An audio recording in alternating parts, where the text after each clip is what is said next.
of sulfides and native metals, focusing on economics and environment. Why do we care about sulfides and associated native metals?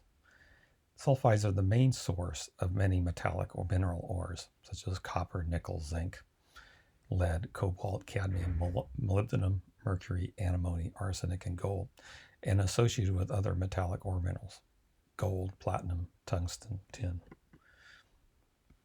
Metals are a global industry worth more than $200 billion annually and more than $30 billion in the U.S. The direct economic impact into finished raw materials in the U.S. is more than $500 billion.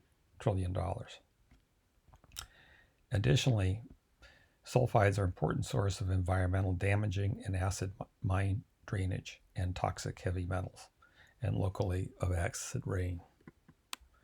Porphyry deposits, which is one variety of ore deposit, produce about 65% of global copper, nearly all the molybdenum, and 35% of the gold. The Bingham deposit is one of the largest copper mines in the world and lies just southwest of Salt Lake City, Utah.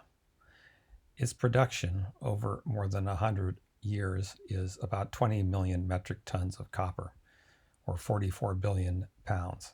That's roughly the same as the annual world use of copper today. On the right is a picture of a giant landslide of about 100 million tons of rock into the pit. The lower part of the slide, you can see the haul trucks, and the upper side, the giant shops for the haul trucks. They shut down the mine for 5 to 6 months. My hometown, Corvallis, Oregon, has roughly the same footprint as the Bingham mine, where they moved 3 billion tons of ore. So why is pyrite a problem? When pyrite, which is FeS2, weathers, it can produce very acidic and sulfate-rich water. On the right is an example from the Lexington mine at Butte, Montana. My rock hammer and the iron rail there are coated with copper and ferrous sulfate and ferric sulfate. In addition to forming in ores, pyrite is common in sedimentary rocks with hydrocarbons and in coal. And it is relatively resistant to weathering, but bacteria can oxidize pyrite to form limonites, such as FeOOH, which is goethite, and various other polymorphs. Oxidation generates sulfuric acid, so a huge environmental impact is acid mine drainage of pH less than 2 sulfuric acid. That acid is generated by the following reaction. Pyrite plus oxygen and water from the air and environment forms iron sulfate and H2SO4, which is sulfuric acid.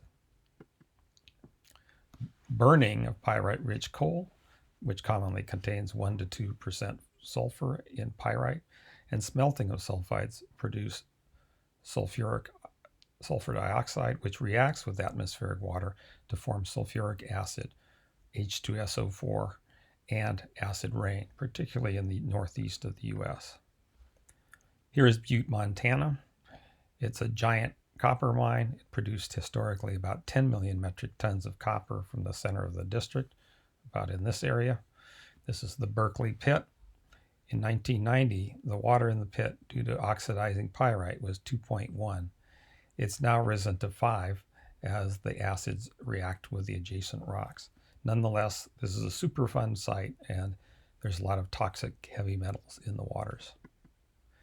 In summary, sulfides and native metals are important economic ore minerals. Sulfides have S2- as the anion and form from sulfur-rich magma and hydrothermal fluids. There are many different types of sulfides, but they're typically sparse, less than 5 volume percent of most rocks. However, iron sulfides are important rock-forming minerals in minor amounts, on the 1 to 5 volume percent range. Sulfides, especially pyrite, contribute via weathering to acid mine drainage, and when burned or smelted, produce acid rain. Thank you.